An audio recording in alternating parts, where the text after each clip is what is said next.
Hello, good morning, good afternoon, and good evening, depending on where you are in this part of the world. And welcome to the Digital Sprinters Strategic Dialogue. This is one of three strategic dialogues happening at the Concordia Africa Summit. My name is Rachel Sibande, and I am Program Director at the Digital Impact Alliance. DAL is one of the patron members of Concordia. We are a think, do, replica tank for digital cooperation. At DAL, we believe that the conversation on digital transformation should go beyond simply defining what digital transformation means, but unearthing concrete policy proposals that could make the attainment of such transformation more achievable and offering tangible ways on how countries, regional bodies, donors, NGOs, and other stakeholders can take digital transformation forward, making it more inclusive, scalable, and sustainable. Today, we'll get to hear from an amazing panel of thought leaders in the space of digital transformation. Now, I must say, we are having this conversation at a time that the world is still grappling with the global COVID-19 pandemic. However, we believe that these challenging moments may exactly be the right time for emerging economies to pursue ambitious digital transformation that can ultimately lead to sustainable economic gains. Now, this conversation is being recorded and it will be made available online afterwards. Thereafter, a dialogue report will also be made available subsequently to capture the main takeaways. Now, today is a very special day also because we are having this conversation on a day that Google has launched the Digital Sprinters program, premised on the notion that if emerging economies can become more digital, they have the potential to sprint ahead toward economic development. Now, to set the ball rolling, I would like to ask Dr. Ishai, who is head of economic policy research from Google, to delve deeper into the why we are having this dialogue. Dr. Ishai. Rachel, thank you so much. This is terrific. Both individually and on behalf of Google, we cannot be more excited about this initiative. Before I get started, it's something that we've devoted so much deliberation and efforts that was put into it. And it's also something that we believe is very central to our work with emerging markets. So for all of these reasons, thank you again for the opportunity. And it's great to share these thoughts here today with everybody on the call. With that in mind, let me just quickly start sharing my screen, and then we'll take it from there.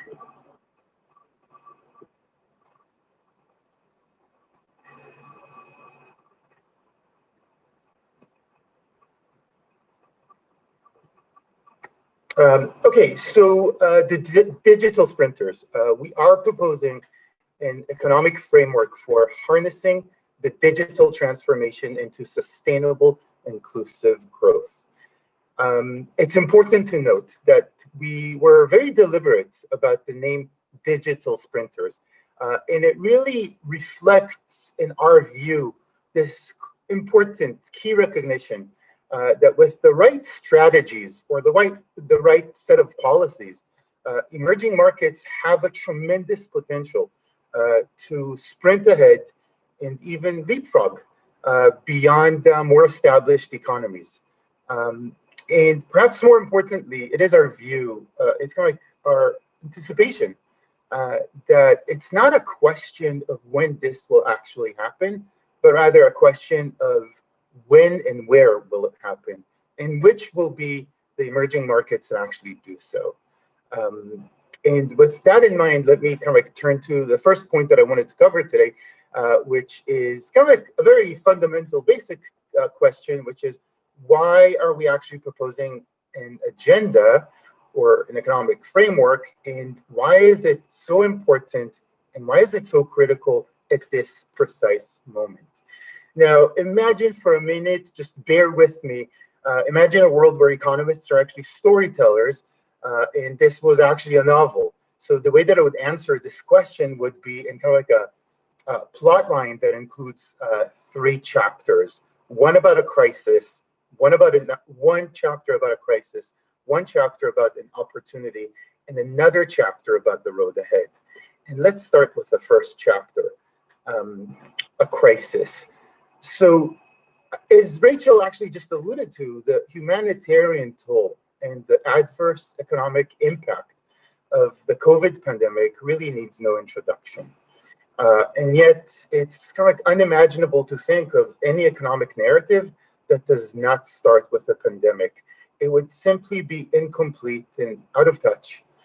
And the reason why in our context, the pandemic is so important is because what I'm going to call economic pre-existing conditions, if you will. So to a great degree, the crisis exacerbated the economic challenges that predated the pandemic itself, what I'm going to refer to as the economic pre-existing conditions. So if you think about the recovery efforts that are taking place or will be taking place in Africa and other emerging world countries, providing economic stability to informal sectors is certainly one of them. Addressing the raging unemployment is another one, and preparing the workforce of the 21st century, preparing the workforce to the 21st century economy, that's certainly a third one. And the point is that these are not just short-term objectives, they're very much long-term objectives as well. In fact, they're probably the building stones for any efforts by emerging markets to actually catch up and leapfrog, as we've mentioned before. So this is important because it implies that recovery efforts can be leveraged into long-term goals. And it's because the crisis is kind of like unearthed our weaknesses, it also provides a perfect opportunity to address our long-term goals. So in the sense that a crisis is a perfect storm, as we detail in the report, in the white paper, it also presents the perfect opportunity. And with that, let me turn to the second chapter, which talks about the opportunity. So if we think of a crisis as an opportunity, I think that we probably want to stop, we want to pause and think about the circumstances in which such crisis is taking place so that we can truly appreciate the opportunity and its potential. Now, thinking about the pandemic, it did not take place in a vacuum. It so happens that we have just witnessed 2 historical global events, both made possible by advances in digital technology. The first relates to extreme poverty. And over the past 2 decades, over 1 billion people were lifted out of extreme poverty, an achievement probably unprecedented in human history. And to think that as we speak today, only 9% of the world's population is currently under such poverty. And in our generation, it is likely that we are at the cusp of eradicating extreme poverty is remarkable. It's important. It sets the stage for the importance of the events that we're considering. The second development or event relates to global internet access. And within a single decade, internet access was expanded to 2.3 billion individuals. That's nearly a third of humanity that gained internet access for the first time. And the reason why this is so important, I want to jump into in the next slide. It demonstrates that the addition of that nearly 2.5 billion users is important because these are users that are predominantly in emerging markets. And as the chart shows, it was only a few years ago that emerging markets accounted for roughly a third of the digital population, whereas today the vast majority of users, 72% of internet users, live in emerging or developing countries. That means that there are more online users in emerging countries than there are in established countries. More individuals that are getting information online, purchasing products, using applications, and participating in online social media. Needless to say, this can have tremendous ramifications for the economic balance of power. And we don't use the term revolution lightly. But the thought that within a few years, we witnessed a transformation that can actually shift the economic balance of power is astounding, is remarkable, is important. And with that, let me turn to the third chapter of my plot line, which is the road ahead. So we're living through a challenging crisis that inflicts a difficult humanitarian toll, but also through unprecedented historical opportunities. And yet, this is not the first time that we are at a watershed moment or at an inflection point, if you will. And if history repeats itself, it would be misguided to assume that no positive change would come out of the crisis. In fact, some of our most important policy advances were born out of times of economic crises. And just to provide some examples, the Great Depression led to the introduction of social safety nets in the US. World War II resulted in the launch of multilateral institutions. The 1990s financial crisis and the Asian currency crisis led to sweeping reforms in the financial sector, particularly in Asian markets that were most adversely impacted. So these precedents, these examples, suggest that this difficult scenario, the difficult situation that we're in, it can serve as a launch pad for bold, positive change, an opportunity to leverage digital transformation towards sustainable, inclusive economic growth. So while that is all great, let me actually turn to what is it that we're actually suggesting and what is our proposed framework. And I think that it's important to make two important observations about our framework. So the first one is our focus is on digital policies. As we all recognize, economic development does not depend on a single factor. There's, of course, multiple factors, including social, economic, and legal economic issues that are needed for development to take place. It's important to note, however, that we in the report, we really do focus on areas where we feel that we have expertise, and those are digital policies and technologies. And yet, and that's kind of like the second point, within the digital space, the framework that is reflected in the white paper is deliberately broad in scope. As you can see in the slide here, we propose 13 different policy areas with over 30 different recommendations. And this is really a reflection of the complex and dynamic nature of the digital ecosystem itself. And maybe to put it a bit kind of like bluntly, a complex ecosystem often requires a complex set of strategies.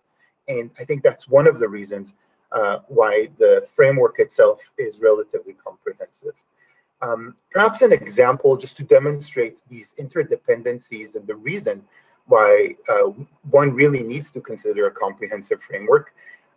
So as you can tell in the slide, in what I believe is the upper right corner, one of the four pillars that we're discussing in the report is human capital, which includes not only digital skill development, but also details the steps that are needed to prepare the African workforce, for example, for a digital economy.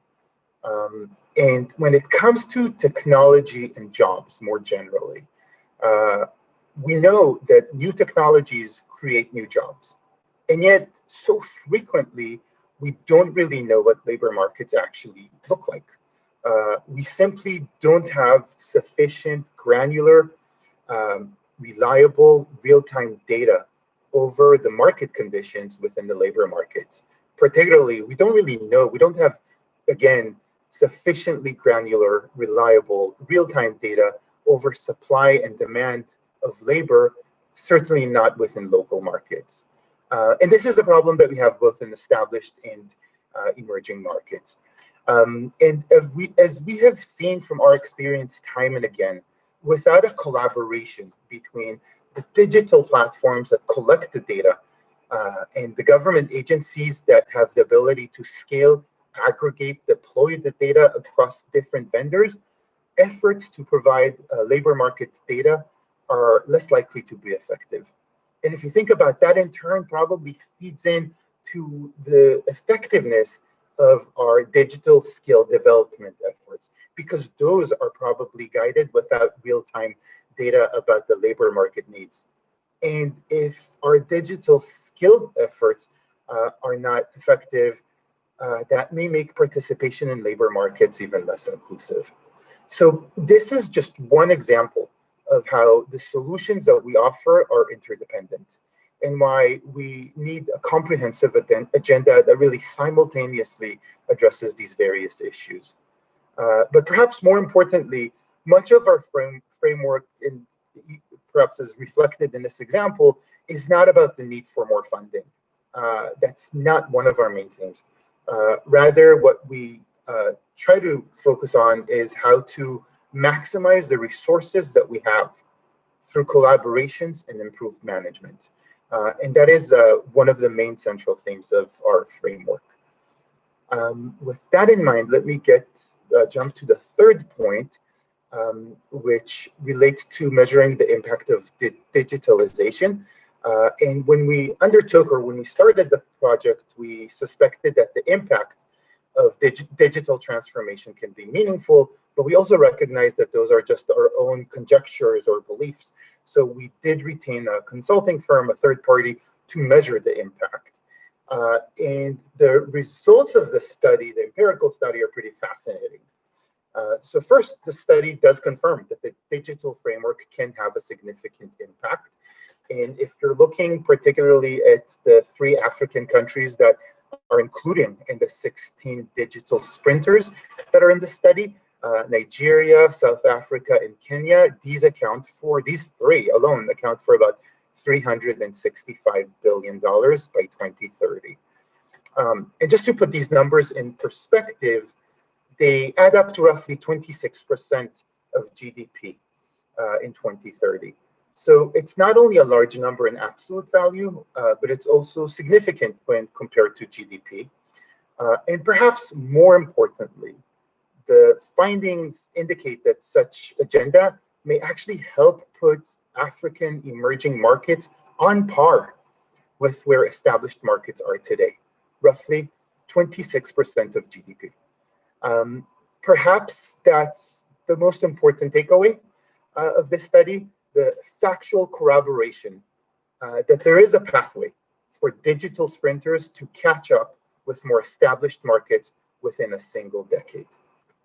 And I am kind of running a little bit out of time, but Rachel, let me just spend a minute or two on the last couple slides that I have. The fourth and last point, identifying opportunities and priority setting. On the one hand, we have a very comprehensive agenda. On the other hand, we have tremendous diversity within even countries just across Africa. There's no single African market, and there's no 2 economies in Africa that are alike. And if you consider this table, this very diversity across African countries is actually reflected in our empirical analysis and in the table that you see here. So is demonstrated in the table to actually assume that African economies would uniformly focus or should uniformly focus on a single economic segment would simply miss the mark. And with that, let me kind of conclude. So I'll conclude by emphasizing that given the crisis, given the historical global developments that we're witnessing, the importance of a digital agenda cannot be understated. And for this reason, we cannot be more excited to release the white paper today and hope that it will indeed lead to more dialogue, improved strategies, and long-lasting relationships. And with that in mind, Rachel, a heartfelt thank you, and I'll send this back to you. Thank you very much, Guy. That was very insightful. Indeed, this storm, the COVID-19 storm, is a perfect storm. It is an opportunity for us to help these emerging economies to leapfrog towards digital transformation.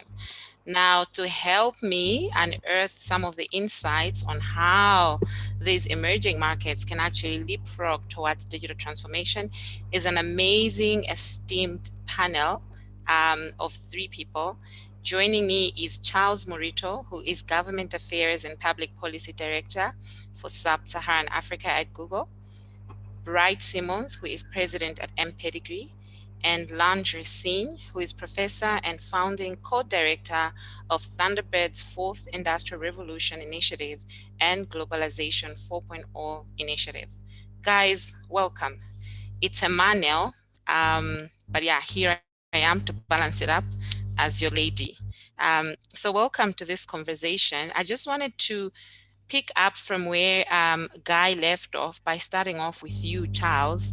Now, this looks like a very ambitious and broad agenda from Google. How does Google plan to proceed? Are you looking at specific countries, or are there individual subject areas that Google has in mind? Thank you so much, Rachel, for having us and for chairing this engagement.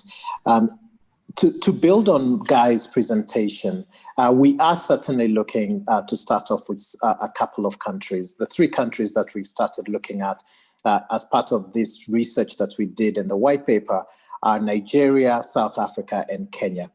And one of the interesting things that we found out is that even though technology has really started penetrating the countries across the continent, and more countries are becoming more digitally ready, unfortunately, the productivity levels, both at a GDP level as well as labor productivity, have not caught up to where they should be. So for us at Google, we've started looking at those countries and really focused on a couple of different areas. The first one is around access. Access is critically going to be one of those areas that's going to help accelerate the growth of technology in these countries and the realization of the digital agenda.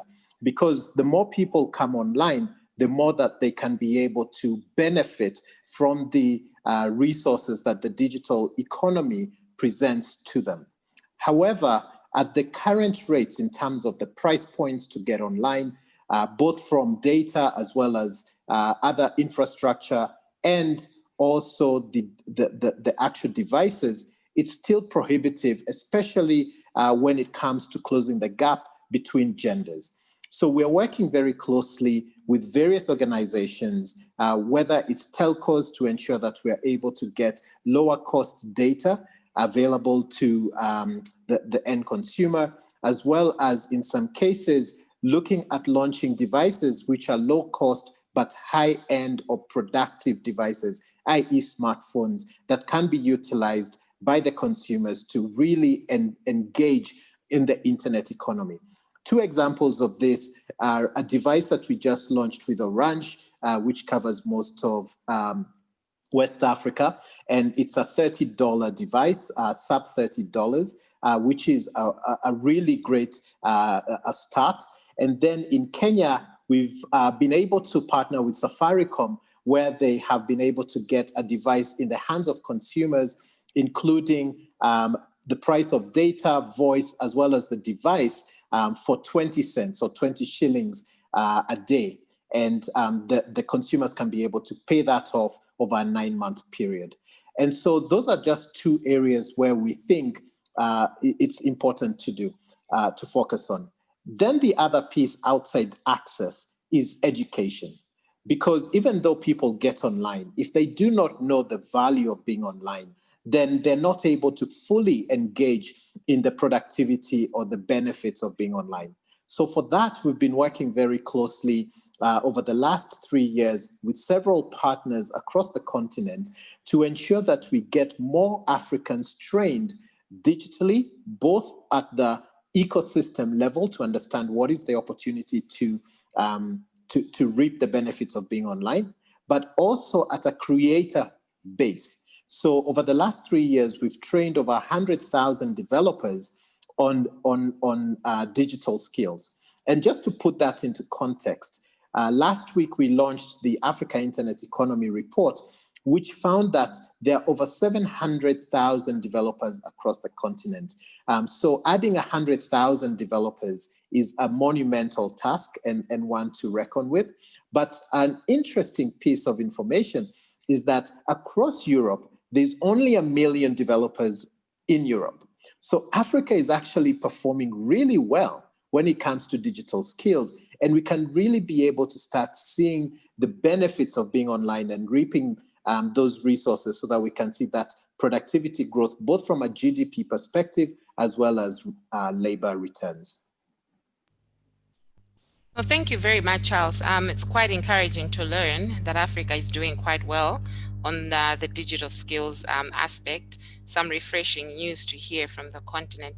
Now, you did mention about access as being one of the biggest barriers that countries on the continent are facing. And I wanted to flip back that question, starting with Bright, because I see you've worked on 3 continents around areas of digital transformation. In your own opinion and experience, Bright, what do you think is that one big barrier that African countries and the continent at large are facing in harnessing the opportunities that digitalization has the potential to provide, apart from access? Thank you, Rachel. Actually, the opportunities are quite impressive, and the pace at which Africa is moving is impressive also. The problem that has arisen is that when you move beyond the surface and start to probe a bit deeper, you find significant gaps. And those gaps are in the form of category disconnect. I call it a category disconnect, in the sense that, to give a very quick example, Charles was talking about how many developers we have in Africa as an example. There have been discussions that tends to significantly prioritize the factor of connectivity and how quickly mobile connectivity is spreading. But when you break that down into, for instance, how many of Africa's developers are actually programming at an industrial level. So to give you an example, the value of a power plant is about 30% software, right? Increasingly, software drives the energy grid. Increasingly, software drives mechanization. However, you find out that African contribution to software development that actually has an industrial impact is almost insignificant. So almost all the African developers are doing consumer applications. And when you look at, for instance, core banking applications, there isn't a single African brand in core banking applications. There are a lot of mobile money apps and there are a lot of other consumer level apps, but almost zero apps upstream. So the problem that has arisen, and that's the biggest barrier, is this policy disconnect, where we have come to the belief that somehow the factors that apply in traditional industrialization do not apply to digitalization, and it's false. So the same value chain problems we have in traditional industrialization have emerged in digitalization. So just as Africans in traditional industrialization have done well with light industry in some areas, consumption intensive areas in some areas, but have done very little when it comes to upstream, we have the same problem in digitalization. There are not enough African programmers or computer companies that are building solutions for power plants, that are building solutions for agro mechanization, that are building solutions for certain types of machine learning mechanisms that are effective for fraud prevention. So that's one major barrier. The value addition chain is just as broken as the value addition chain in traditional industrialization. And this is not something that most policymakers seem to have understood. So there's a policy disconnect there. The second is the fact that increasingly technology manifests itself in this hyper-integrated landscape. And I'll explain that in a moment. 83% of content is now moved across the internet by API calls. So the more integrated a particular application is in the overall landscape, the more valuable it is. More and more, these API interconnected systems do not feature sufficient participation from African companies and African developers.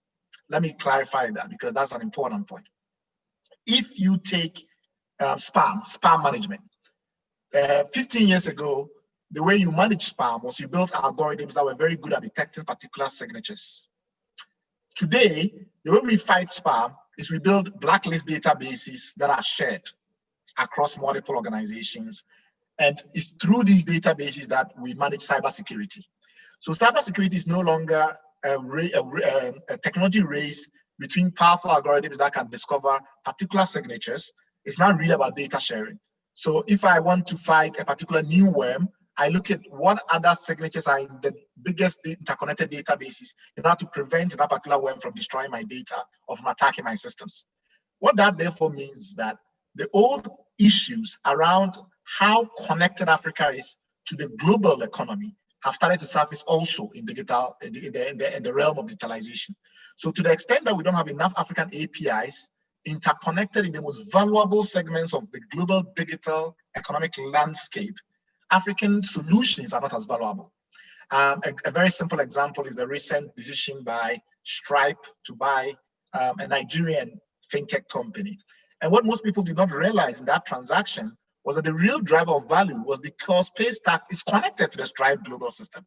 So Paystack has clear value that can be demonstrated. If you're a fintech company, you're not connected to any of the hyper complexes for financial technology distribution around the world, you're not very valuable. Last point, take airline systems, how you, for instance, buy tickets online. 90% of the value is dependent on global distribution systems and how they interconnect.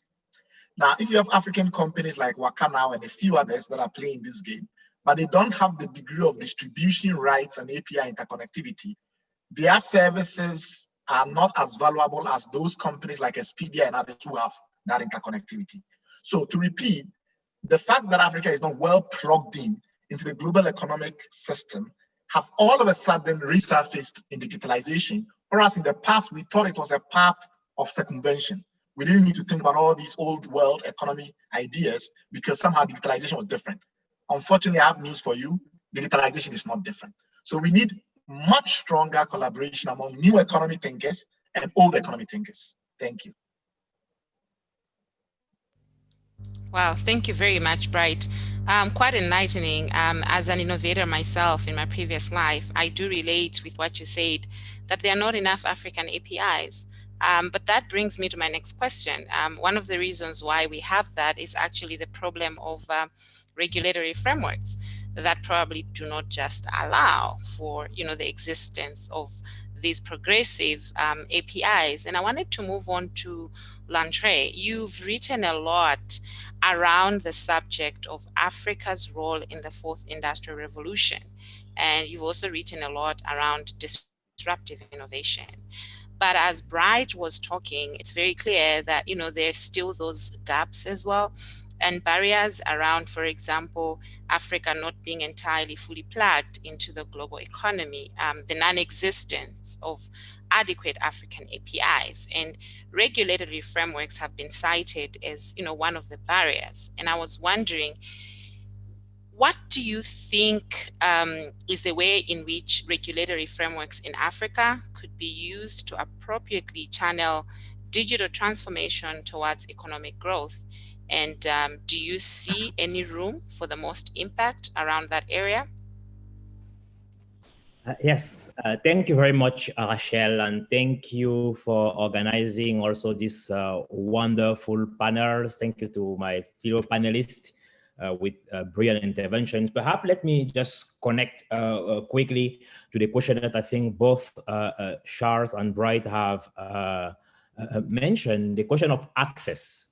So one of the biggest challenges, yes, is access. And when we speak about access, we also speak about quality. So access is one, but quality is also extremely important.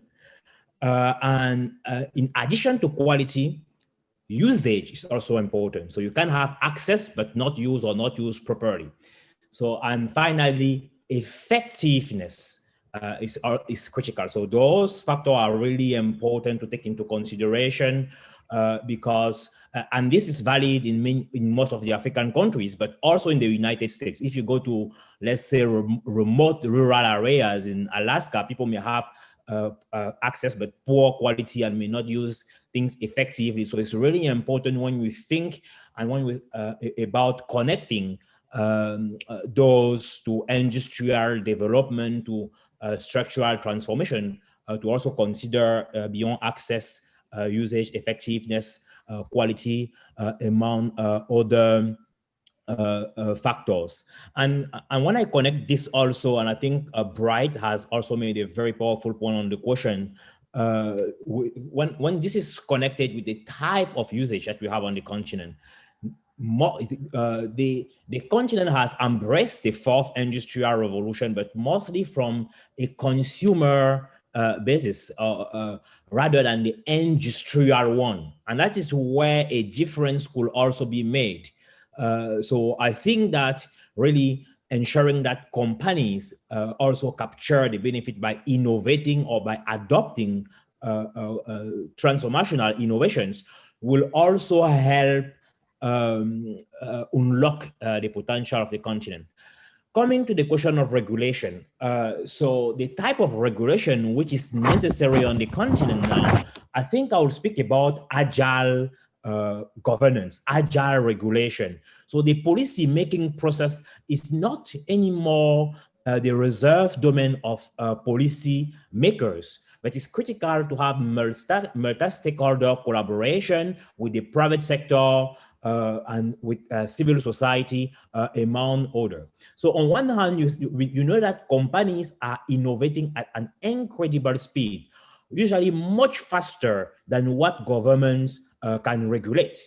But on the other hand, government also want to ensure, some government at least, want to ensure that those innovations will also serve the broader public good. So we have different tools which are offered by agile governance, whether we speak about co-creation, co-production, open government, crowdsourcing, public-private partnerships, amongst other. But one tool in particular is what we like to call regulatory sandboxes, which can really allow, on one hand, for government and the private sector to partner, to allow in a limited area with a limited scope, some specific innovation to test their successful implementation.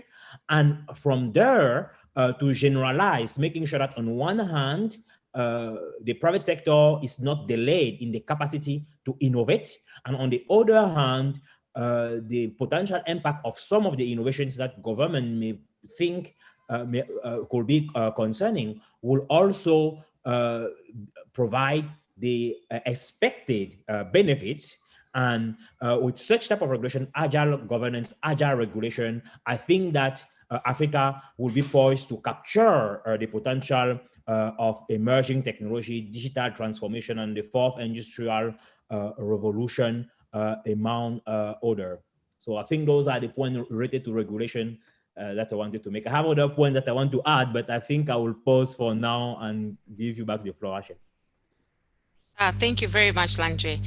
Looking forward to hear back from you again on your other burning points. And I like the concept of agile regulation. I think we should really drive towards making our regulatory frameworks more agile to adjust to disruptive innovation. I wanted to go back to Charles and just to check in, as with Google's research that was conducted, were there any core issues that were unearthed that are specific to or more characteristic of African economies? I know you spoke about issues of access, you spoke about issues of digital skills, and we just heard from Landry, issues to do with, coming up with agile regulation. Were there other core issues outside of these that were actually unearthed in the research that was done by Google? Thank you, Rachel, and it was great to note the points that both Bright and Landry just mentioned.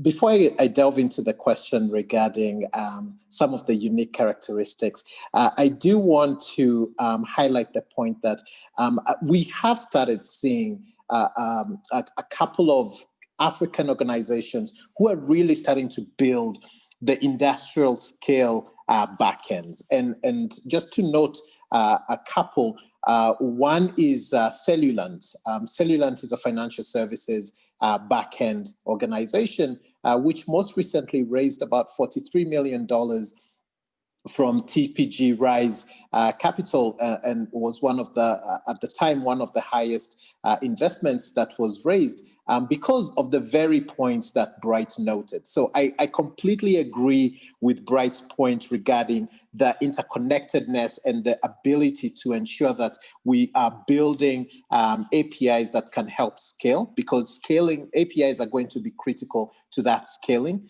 But at the same time, I do want us not to focus on the doom and gloom, because there are companies which have started and are really starting to build on that. I certainly don't have all of them at hand. Immobilis is another one that has been doing that and building financial bus systems for the backend to integrate multiple financial organizations across the continent. So we're starting to see that. And I think what we also need to do is start building an ecosystem that helps encourage and helps start mentoring these organizations to be able to achieve that. But going back to your question regarding specific nuances, outside access and infrastructure, as well as the digital skills component, a couple of other things that we've started seeing is this notion of entrepreneurship, which is quite specific to Africa, and also competitiveness and building that competitive landscape, which is really critical. So the way we're thinking about it is ensuring that when it comes to the entrepreneurship piece, working closely with the digital ecosystems to help drive that entrepreneurship spirit, and also mentoring these startups to be able to help grow and at a scale that is world class. So one of the things that we've done over the last couple of years is build the Launchpad Africa program. And on this particular program, by the time we closed class 5, we had graduated 60 different startups. And on those startups, we've also managed to ensure that we deliver certain equity-free grants to help them scale.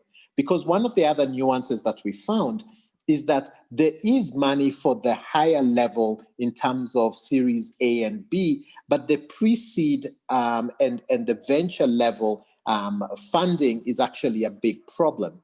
So that is another area that we've really worked closely with startups across the continent to be able to help bridge that gap.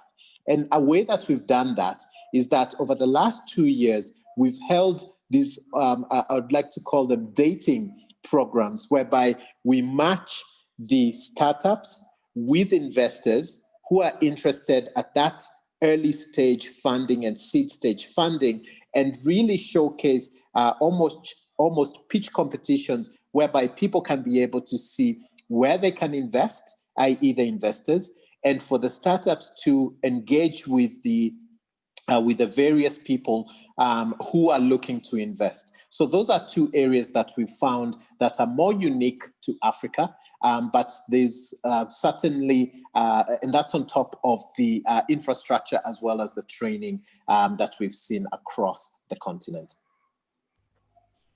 Thank you very much, Charles. I mean, those are very interesting nuances that you're seeing. And what would actually be great is to see those sort of initiatives, like the examples you've given, scale across the continent so that they are not just bringing short-term gains, but much longer-term economic gains for the continent. And which brings me to my next question. And I want to go back to Landry, because he did sound like he had a lot to talk about, which I hadn't given him an opportunity to.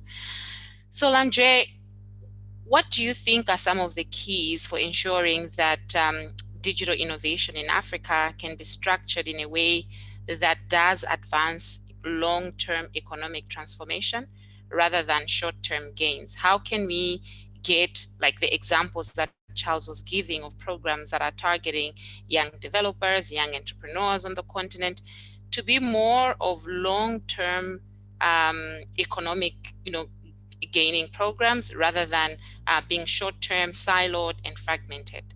What are your thoughts? Thank you very much, Rachel, for this very important question.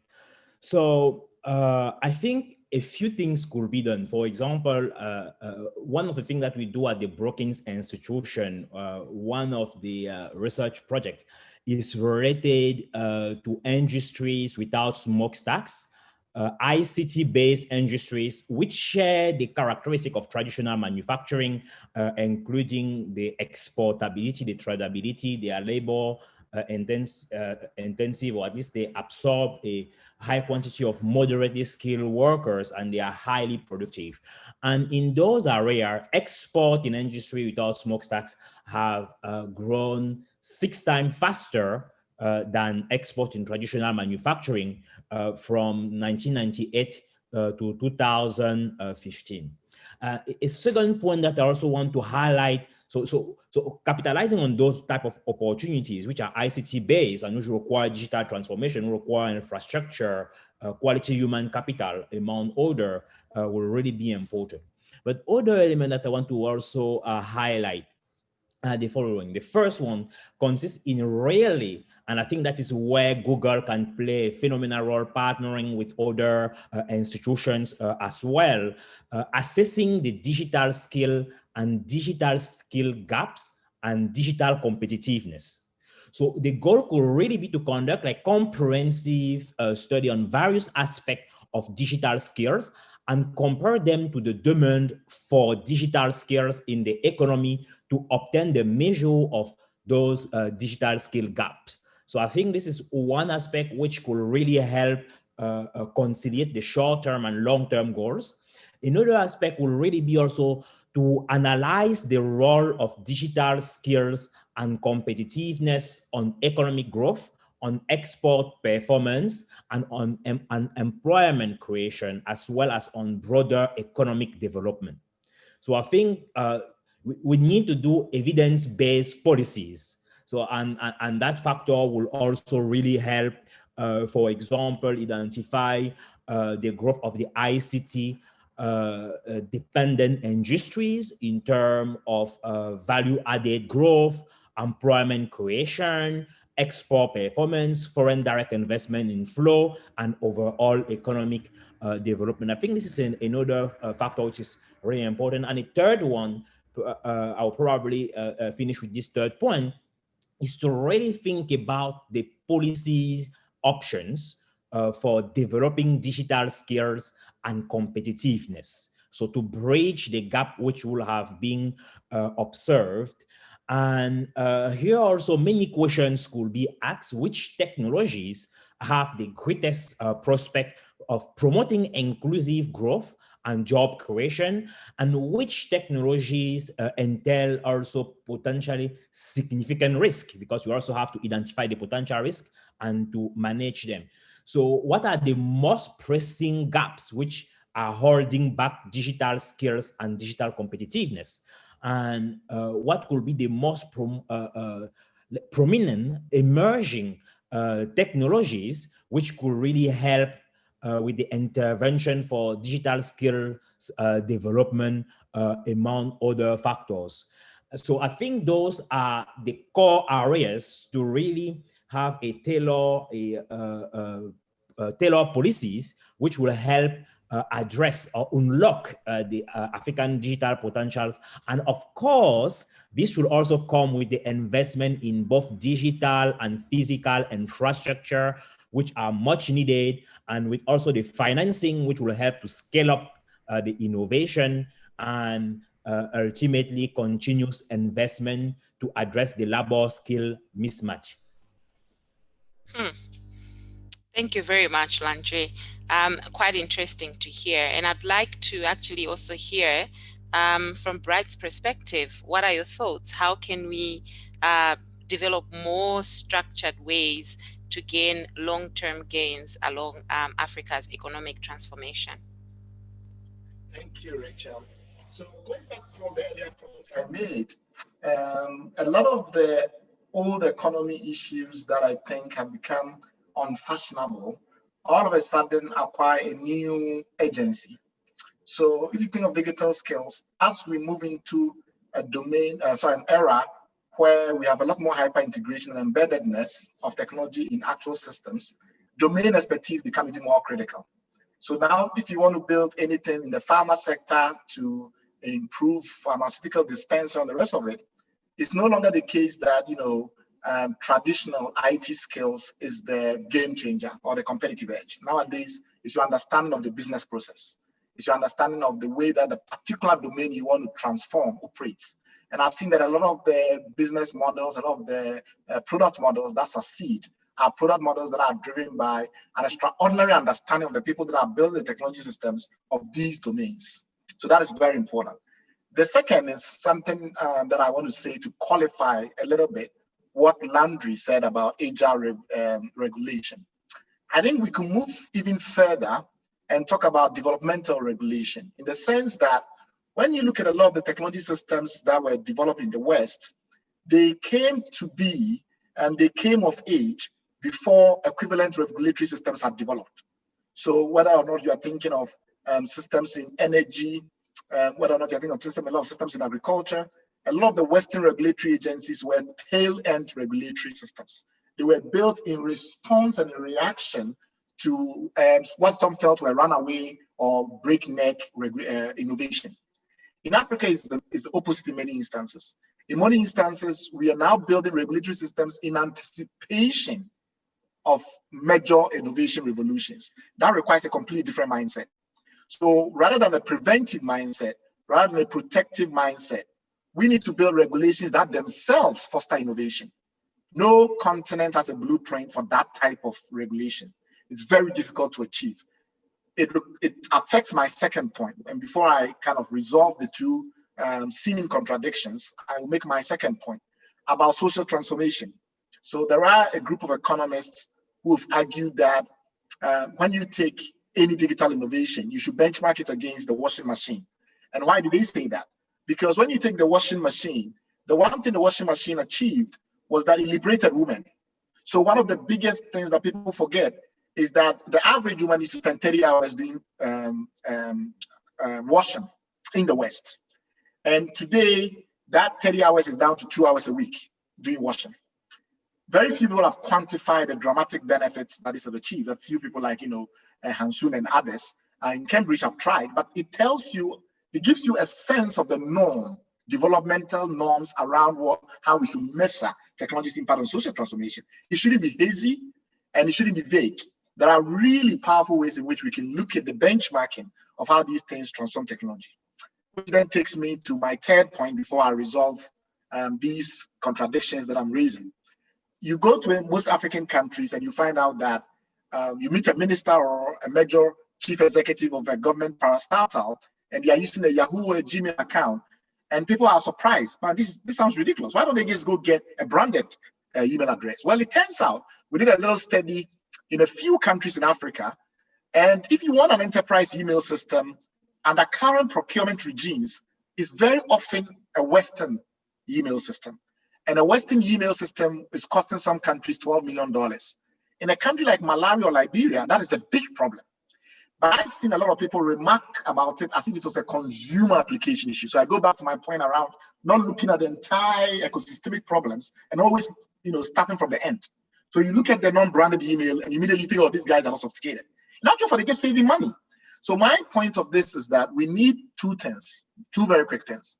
One is something we are calling transmediation. And what we mean is that when it comes to resolving any major situation in technology in Africa right now that is policy related, you need people that can cut across policy, entrepreneurship, industry, etc. Unless for those people, that job is their actual entrepreneurial focus, it's not going to happen. So I have seen Ghana now build an automobile policy from scratch. I'm not going to mention names, but I know that individual who more or less transected 4 different domains, working with the government policy, working with the technology people, working with the foreign investors who are to bring in the technology transfer, and then working obviously with industry to make sure that Ghana could implement a policy that made it possible for Ghana to ban salvage cars from coming into the country and then give concessions to VW to come and build a local plant. The only way that kind of policy making is possible is transmediaries, not intermediaries. is transmitters, people that can cut across multiple domains and build policy that connects to industry. The problem, though, is that somehow we have to reward these transmediaries. And often it's not clear who rewards the transmediary. So I think that when it comes to developmental policy, so the likes of development aid or the likes of government policy, we need to start carving specific roles for transmediaries. Because I don't see how any minister of state will have the perspective that it takes to connect industry to academia, to government. It's really difficult to have that perspective. And the few people who can do it, unfortunately, are rarely recognized in development policy. So I think transmediation is really critical. And the new role of the transmediary, entrepreneurs whose job is to connect the ecosystem as their entrepreneurial mandate, is going to be very critical going forward. Thank you. Thank you very much, Bright. Quite interesting there, because I see you talking about transmediaries, and I think it's important that as we're building the capacity of people on the continent, we have to consider building transmediaries, as you refer to them, those that can cut across multiple subject areas such as policy, technology, regulation, you name it. But that brings me to my next point around public-private partnerships. And I wanted to take this back with you, Bright. Just as you spoke about transmediaries, what do you think would be the role of public-private partnerships more broadly in aligning resources and efforts towards effective digital transformation? So that is a very profound follow-up, because it's exactly in public-private partnerships that the whole transmediation argument becomes poignant, becomes self-evident. So I started my entrepreneurial career trying to build a public-private partnership to solve the problem of counterfeit medicines. And the idea was I was going to connect, but initially I didn't know it was a public-private partnership. I thought it was a pure intermediation problem. And this is where I grew up from being an intermediary to a transmediary. I thought it was simply a matter of connecting pharmaceutical companies with consumers. So you buy a pack of medicine, you're able to check it. I then discovered that there are a lot of pharmaceutical companies who, notwithstanding being legitimate pharmaceutical companies, do bad medicine simply due to poor production. So simply being able to connect a manufacturer to a consumer doesn't solve the quality problem. We needed to bring in a regulator who does the inspection of the factories and automate the data flow around the inspections of the factories and the inspections of the batches. So when we give information to the consumer, we're not just telling them that this is original, we're also telling them that this is good quality. It changed my whole worldview, and then I spent a decade trying to figure this out. And it is in the course of that I realized the only way this was going to work was if I took on the role of the transmediary. So my job was not merely to build some technology. My job was also to go to countries and try and get the policy in place, work very closely with regulators. Of course, it's taking much longer, but it's taking much longer because that is the only way you can assure somebody that they are getting quality products. You cannot assure somebody they're getting quality products simply by telling them that the manufacturer says it's a good product. Every manufacturer is going to say it's a good product. Now, building that kind of ecosystemic solution requires people that are willing to sacrifice. The problem is that if it's sacrifice, then we're not going to get enough. So we have to figure out, are we capable of building incentive systems that get people that are comfortable moving into the public sector to do the education that is necessary when it comes to innovation, moving back into the private sector and say, here are the opportunities, and trying to create the bridges. Because the difference between an intermediary who simply connects two nodes that generate value already to transmediaries that are discovering what should be the nodes is that there is a long learning curve on the part of the transmediary, during which period they are not making money. So how do you then design systems in which somehow transmediaries benefit? I think that is where the likes of Google and the likes of aid agencies and a lot of others who are interested in the ecosystemic approach have to start thinking about this, because it's not possible to focus only on entrepreneurs. It doesn't work. And the famous example is the e-commerce problem. So e-commerce in Africa couldn't scale because we had problems with credit management, we had problems with identity management, we had problems with people not trusting the system and so wanting to do payment on arrival. Now, you only solve such a problem if you can create systems that truly connect identity systems, that connect credit referencing systems, that connect with e-commerce logistics systems, etc. Who's going to build them? If you leave it to an entrepreneur alone and you say they should spend 10 years to do that, either you have extraordinarily patient venture capital, like you have in the US, but then have the reward at the tail end of it to satisfy that 10-year wait. And so that means, therefore, that you nearly have to build a guarantee system, or you have transmediaries that somehow are rewarded for being transmediaries. And I think that is the big missing piece when it comes to almost all the areas where we see big opportunity, but we're struggling to see takeoff, like e-commerce and other areas like that. Thank you. Thank you very much, Bright. And I mean, this actually makes me think to check in with Google. So I want to bring in Charles, whether you actually have programs that actually reflect, you know, public-private sector partnerships or transmediary frameworks like Bright was alluding to, that are working towards digital transformation. Do you have examples of programs that are exemplifying this on the continent at the moment? Charles? Thanks, Rachel. Thanks, Rachel, for that question. And Bright, I fully agree with you in terms of the importance of the public-private partnerships. And we support that holistically and are looking to work on that at various different levels. The first one that I'd like to actually touch on is the point around shared infrastructure. So over the last couple of years, Google launched what initially started out as a sandbox, to Landry's point, of testing if shared infrastructure is something that can help overcome the issue of access and the cost of actually deploying connectivity to most places, because one of the most expensive pieces of getting connectivity to most consumers is the last mile connectivity.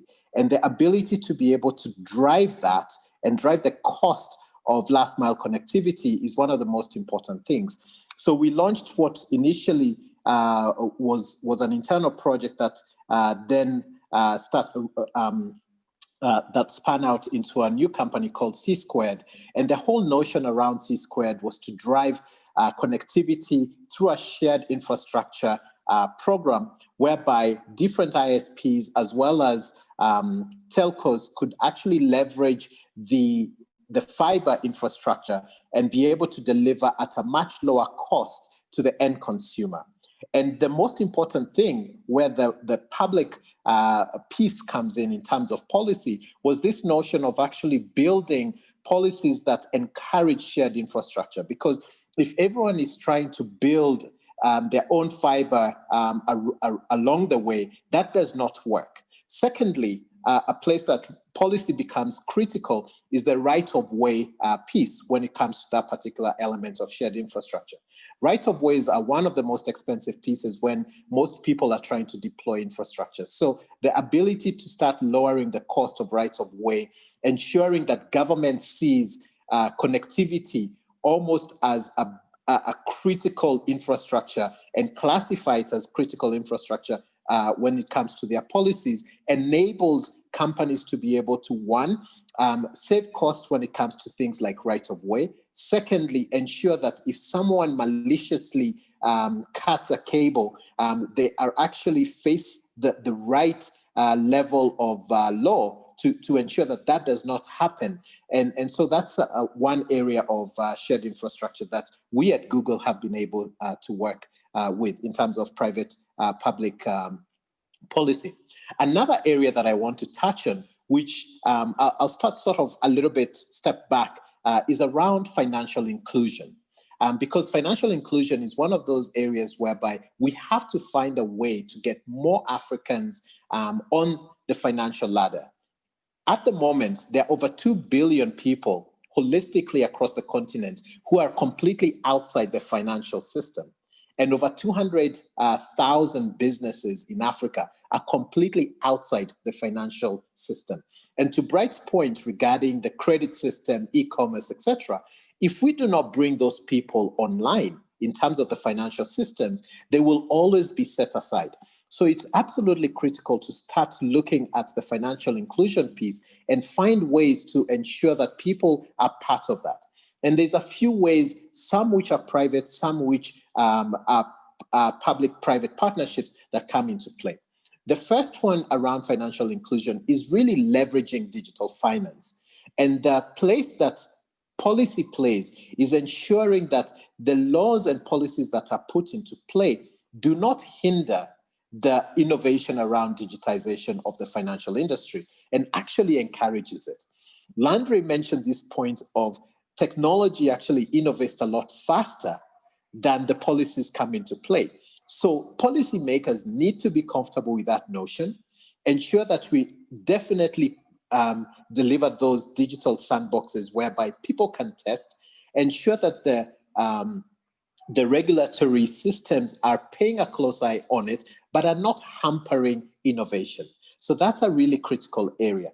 The second piece that comes into play is this notion around deployment challenges of the financial systems. And there are two areas around that. One is that everybody wants to try and deploy their own system, which in most cases are interoperable. Let's take Kenya, for instance, whereby a lot of people talk about M-Pesa as sort of this bright line, and it's been very successful. However, one area that we haven't spoken is that for a long time, it was interoperable. Other telcos could not leverage on the mobile money network of Safaricom, which was M-Pesa, until about 2 years ago when it actually became interoperable. And that was a game changer because people on Telcom or Airtel could leverage M-Pesa and be able to send money back and forth.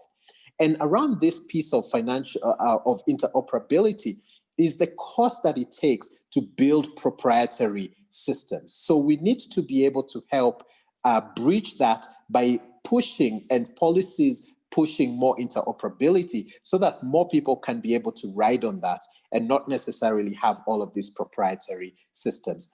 And then last but not least, which I want to touch on, is the point around real-time payments and mention one of the programs that we at Google have been working closely on, which is Moduloop. Moduloop is a shared infrastructure, open source, that is able to deliver the foundational elements that will be able to encourage the transfer of money on a real-time basis. And we've seen success of such real-time payments in India, whereby the 4 biggest banks in India were able to build UPI, and that enabled the growth of financial inclusion to millions of subscribers across India.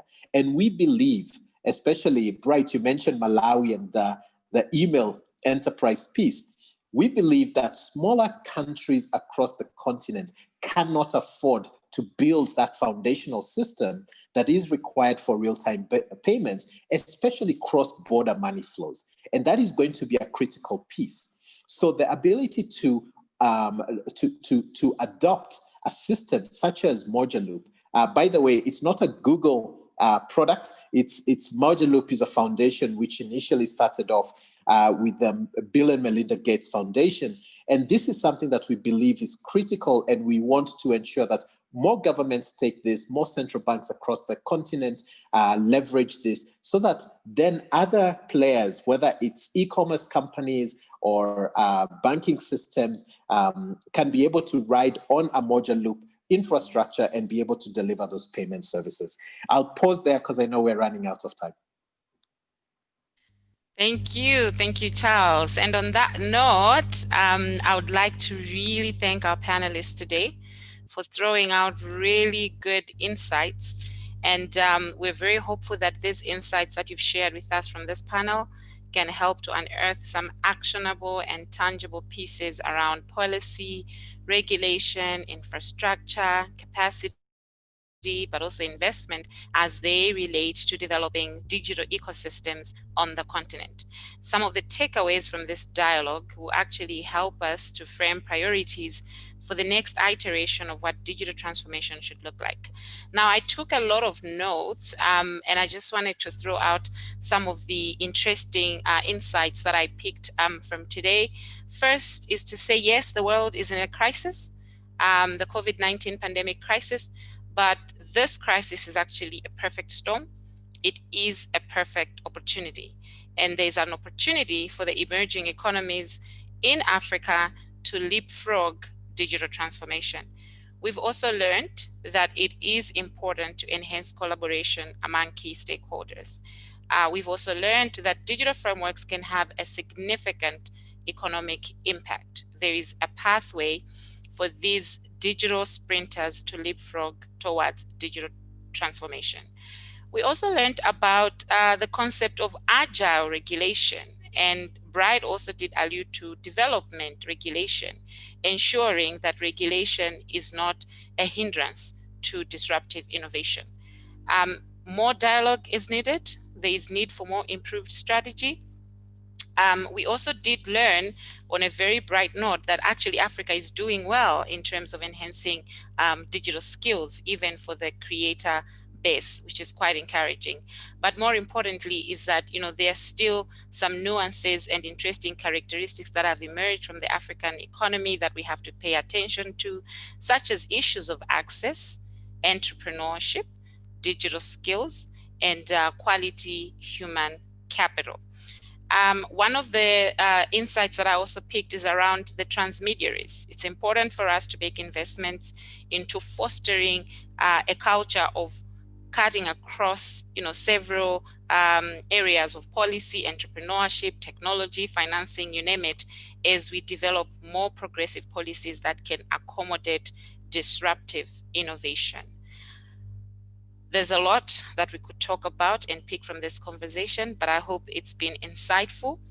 There's going to be a dialogue report that captures everything, more than what I have managed to capture in this few minutes. But I want to thank you so much for making time, your morning, your afternoon, your evening, or your night, for joining this dialogue session at the Concordia Africa Summit.